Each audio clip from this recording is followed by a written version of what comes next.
You get that microphone for me? All right, folks, coming up next, we have our final comic act for tonight. We please welcome to the stage with a big Shane's Dinner Theater round of applause, Naterrius Manson. Give him a big round of applause.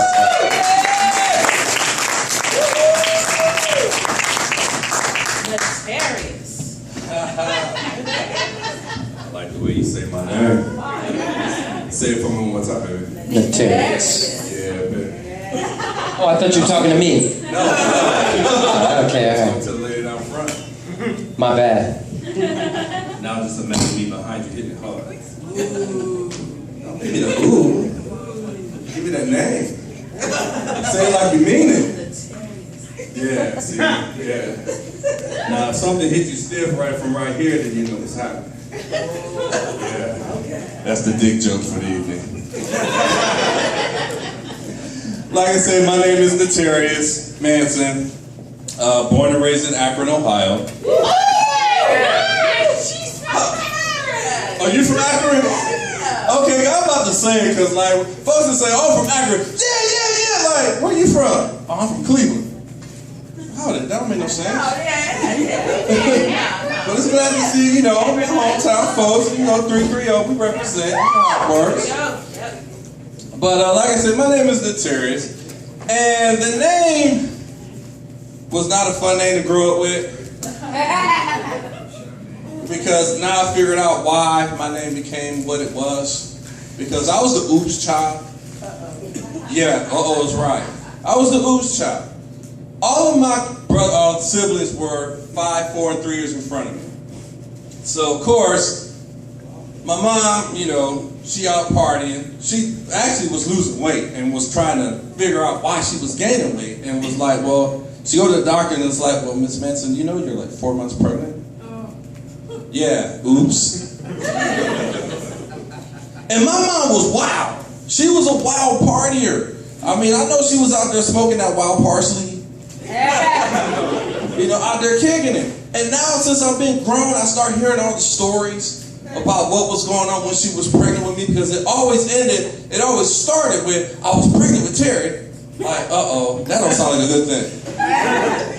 Because there was one story where they were at this wrestling event, and there was this wrestler, his name was Ernie Ladd. This brother was like 16.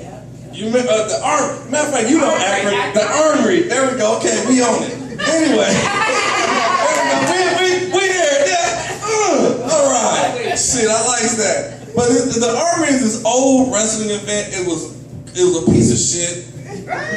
And anyway, Ernie Ladd, like I said, he was 6'10", 295 pounds, big brother. My uncle, drunk as hell. You ain't shit, you big red nigga. Ernie Ladd looked at him like, okay, went into the wall, grabbed a brick,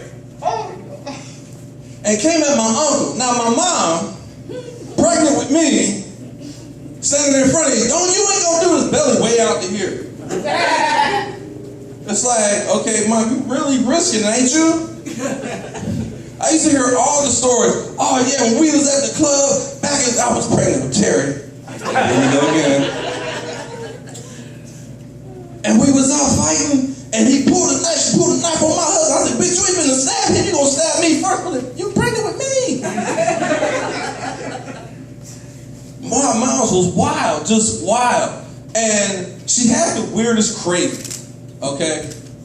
She craved salmon patty. Hold it. No. Salmon patty, peanut butter and jelly, and pickle sandwich. Wait for it. No. On wheat bread. Very healthy. Yeah, very. I got all my starches and grains right off the rip. So, and mind you, I was also, she also was smoking that wild parsley, so a baby had the munchies when I came out. When I first started teething, I was eating fried chicken at 9 months. I was getting it on. And I always like to bring up those pregnant jokes because I was 10 pounds, 10 ounces. Wow. Yeah, how many folks here got kids? Okay, just the ladies down in front. Y'all don't have kids? No, y'all don't have kids. Y'all wait, y'all ain't even got to that stage yet. Oh, yeah. What about over here? They're babies over there. Nothing over here? Okay. Because here's what I always say with that.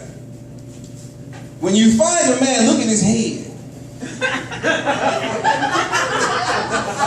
Yeah, look at his head. Yeah. Because imagine that size head squeezing out a size that's about that wide.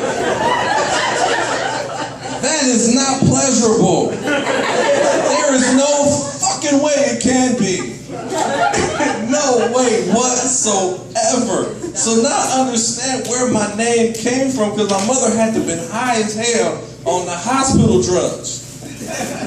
What you gonna name me? Naterrius. Okay, we got Naterrius. How you spell that?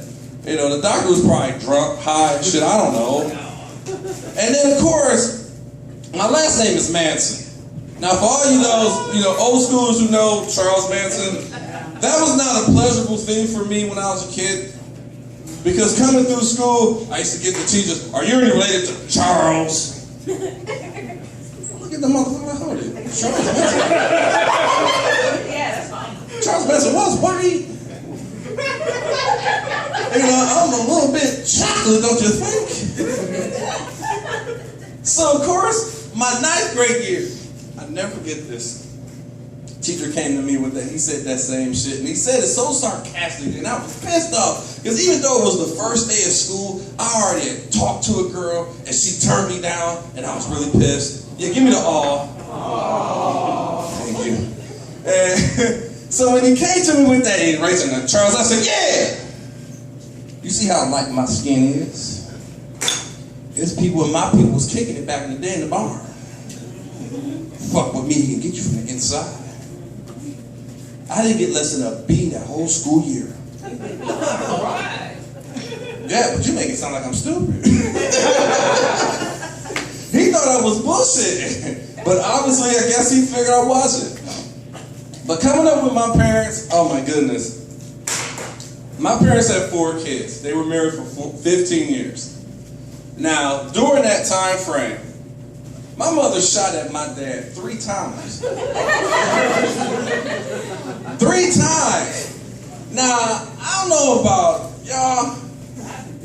Yeah, all I had to hear is click, click. I'll send for my shit. You know, you crazy bitch. You know, no, fuck it. Yeah, leave me alone. You know, 3 times. But that tells me something about my mom's accuracy. Must be loud. Yeah, she couldn't shoot for shit. That tells me one thing, she could not shoot. And it tells me another thing, her cooking must have been fucking good. To keep my dad around, yeah, you shot at me today, but that fried chicken and cornbread good today, Mom. I'm gonna eat this tonight. So for my young ladies in there, yeah, if you can't cook, get an invitation to the kitchen. You will keep a man at home. That's just the keynote.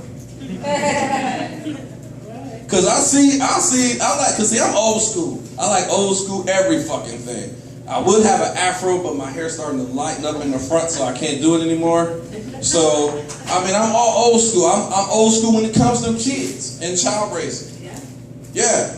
Now, if you ladies got kids, obviously, and y'all ain't even close. And, so, here's the thing with the kids today. They need to get their ass whooped. They need to get their asses whooped. Because I get so tired. Now, mind you, and I'm going to put a little more of me out there, I drive a school bus. Now, right now, I deal with the disability and those folks. I can handle them because they easy to deal with. Okay, you know they got problems. They was born with it. But these kids, little bad motherfuckers, they get on the bus and they rapping and raving. Y'all better sit that shit down. Nah, Mr. Bus Driver. No, sit your ass down. And the couple years that I was driving for the school system here, I had several instances. One instance was when this young child came to me. I don't know what the conversation was, but she came at me with, Mr. Bus Driver, what size shoe your footwear. I'm like, what kind of fucking what size shoe my foot? I knew my shoe wore a foot. And what was strange was that I found her report card. Did you know this little heifer had A's in English and comprehension? That's scary, ain't it? Because she could be your lawyer. You'd be locked the fuck up. She could be your doctor. She could be an anesthesiologist. Yeah, yeah, have your ass under for good. You done. Flatline like a motherfucker. These kids used to crack me up. I had another set of kids. And this cracked me because the kids were acting up. And I told y'all need to calm this mess down because y'all ain't moving. And I stopped my bus. Pulled over. We ain't moving till y'all quiet down. So this one cat come up to me, when we gonna move? When y'all quiet down? 5 minutes later. When we gonna move? When y'all quiet down. When we gonna move? When y'all quiet the fuck down. Then the one kid from the back, you better get moving because I get my cousin, he gonna do you. I'm like, hold on. Last time I checked, I am a military marksman, 3-time decorated. Woo! Thank you. Yeah. I don't miss. I hope he doesn't. I seen the shooting in the hood. And hope they hit something. Nah, fuck that. I'm like, pow, walk away. Problem solved. I ran into my kids one time, Veterans Day. And one of the students came up to me, Mr. Bus Driver, why you don't drive us no more? Because I was ready to choke y'all. And his parents were standing behind me like, I'm so appalled. Like, I was there. Pull my ass. You know how bad that little motherfucker is? Shit. Sending me on my bus, talking all that shit, and get hand jobs in the back of the bus. Like, shit. They used to crack me up with the stuff I used to see. When the parents would come to the bus, I had a child. They were twins. And the one twin was cutting up, just cutting up. I pulled up, I said, look, I got all day. I got all day too. Just talking shit. So I'm like, okay, so his other brother was like, look, let me call my mom. All right, give me my phone, click, there you go, do your thing. So he called his mom. So after he got his mom on the phone, I get to the stop. Mom's car parked right across the street. Right before I could set my brake and open my door, Mom was right there at the door. Bow! I was like, oh shit. Next thing you know, my man that was talking all that shit, he was strutting around like he was king shit. When he saw Mom standing there, he got all crippled all of a sudden. Like, damn. It's like his leg wouldn't move. Like, come on, move this motherfucker. He got down, he touched one step. Mom's grabbed his ass like, yanked his ass down. You apologize. And the next thing you know, she took him across the street, feet never touched the ground. She got into that Jeep, and you can see that Jeep just robbing all over the place. I'm like, hell yeah, that's what's happening. Old school. Because I remember old school, because I was a badass child too. I used to get my ass whooped. Shit, we used to have to go out to the fence and get our own switch. And depending on the style of ass whooping you got, you had to get 3. I would stand in the dining room area with my ass plumb naked from the waist the fuck down while my mom would braid the switches. Braiding them. Have you ever heard a 3-switch braided cut through the air? You screaming before that motherfucker hit your skin. You sound like a fucked up subtitle in an old kung fu movie.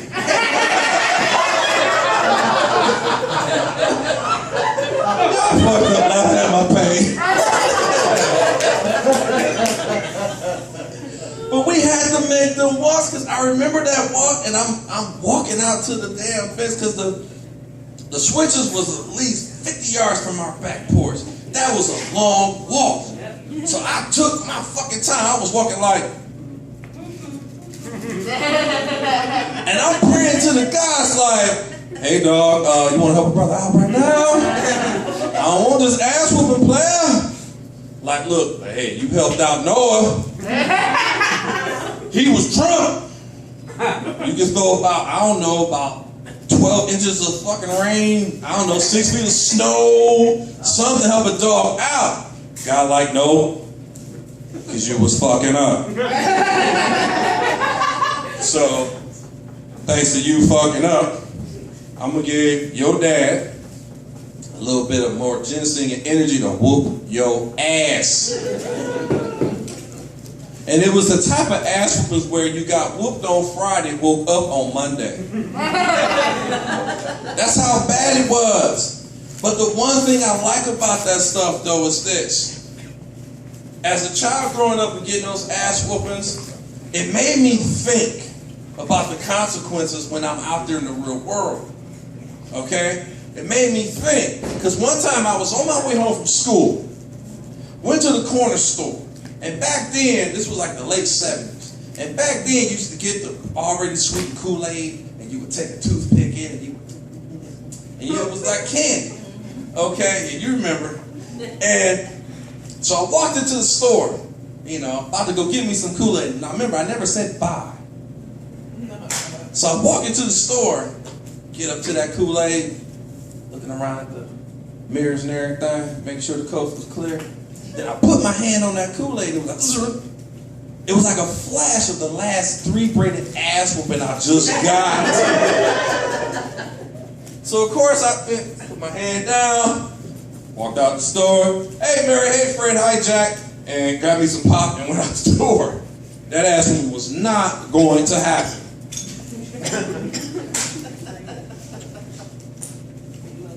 And I'm a parent now. I got 2 kids, got 2 boys. And thank you very much. And I'm the same way with my kids the way my parents were with me, but not as hardcore. Because see, my parents came out of the 60s with a lot of drugs. And when my parents get on me about my kid, I tell my kid, sit down, you being too hard on them. I'm like, hold the fuck on. I had to fucking go and get a switch and watch you break that son of a bitch before you tore my skin up. And now I'm being too hard on these 2. It's like the drugs from the 60s and 70s still got you high today. And I love my kids. Anybody being a father, I'm a true father to my kids. Because after this, I'm going on my baby mama drama, court fee tour. Yeah, all is right. All is right. Just trying to be a father to my kids got to deal with a whole lot of drama. So I always say to those folks, before you lay down and give it up, just protect yourself. That's just a message, I guess you can call it. Fuck it.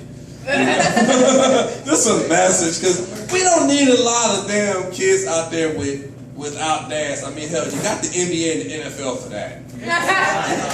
They already just... They just ski all over the country, getting all these damn kids. And it cracks me up when I see these ball players. When I see these ball players, you always hear about the money they made. Oh, he made $200 million, but he's still broke. Still living at home with mama. But then you find out he had like 15 kids by 10 different women. And you dumb bastard, don't you know math? Because think about it. If I got let's say a $75 million contract, okay? Work with me now. $75 million contract. I could go into the pharmacy and buy all the condoms in that motherfucker. I could go to the motherfucking Trojan company and say, look, it's 10.5 inches long, it's thick, and it crooked to the left. Can you fit it for me? and working from there. Remember, $75 million. You gotta work with me. It's just stupid son of a bitch. And they always want to get on TV crying like, I can't believe what you know what the fuck you did?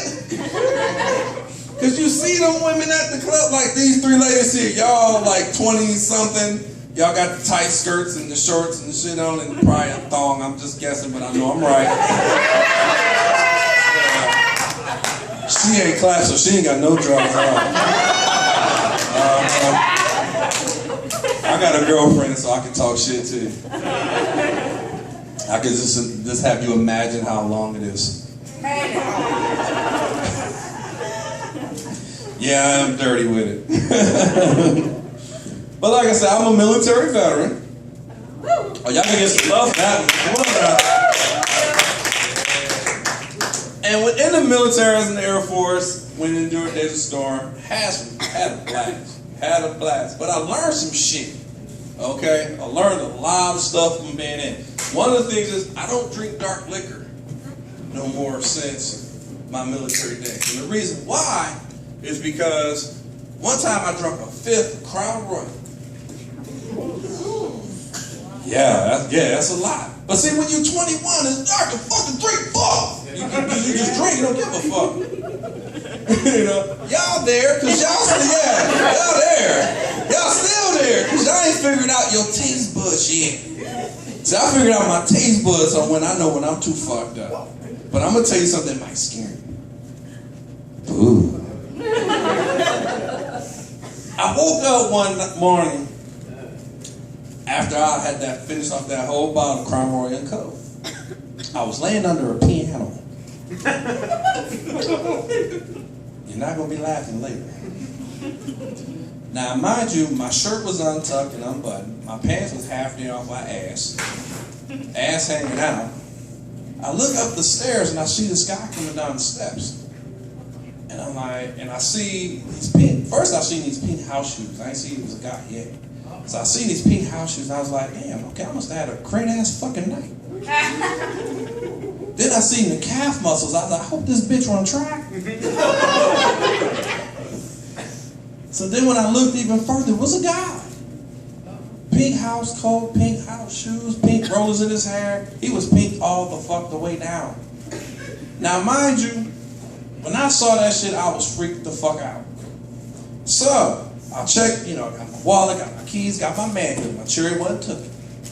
So I had to look. This is a part because I had to look.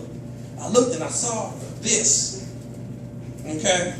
And when I saw that, I was like, damn, that motherfucker hold that.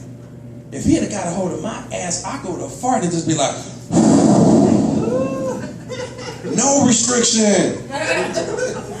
You can't even chill around your woman and hold one in because you can't hold it because your muscles are worn out. What's that smell? I don't know. The window open and they spraying mosquitoes outside. Yes. Now the other thing is that I've interestingly dated. I've no. There's. To me, we're all human. I don't care if you're black, white, green, yellow, purple, blue, or orange. We're all human. We all bleed the same blood. We all put our shoes on at the same time. So yeah, there you go. Woof, woof. All right. Now, one of my relationships was with a Hispanic girl. And I was over at their house and I'm eating dinner. I always seem to come over at the time when they're eating dinner. And I get over there and it's like, they just going about their business. And this particular time, I knew they were talking about me. Because when they were talking about me, I heard them talking like I was on the Telemundo station. I want to say what I got a Negro. These motherfuckers talking about me. The food didn't taste the same at that point. I looked out of my soup, it just didn't feel right. My head started spinning, stomach started aching, and it was kind of like a rhythm. I'm gonna need some clapping for this, and we want rhythm here, so give me some clap. There you go, hold that rhythm. And it went like this. Ooh, my face is fresh and changed,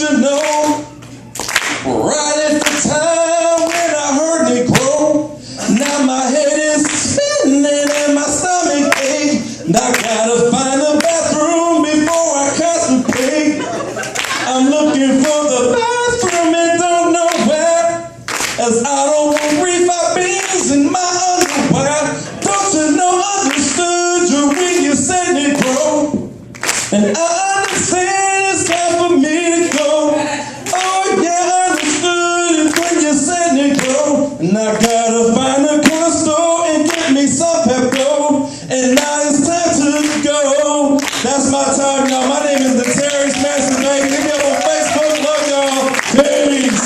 Excellent. Give it up for Naterrius Manson, folks. Thank you so much. While you're at it, give a big round of applause for Troy Hammond, our first comic. He's on tonight. And give another big round of applause for No Reservations, our house show. We're here every Wednesday night.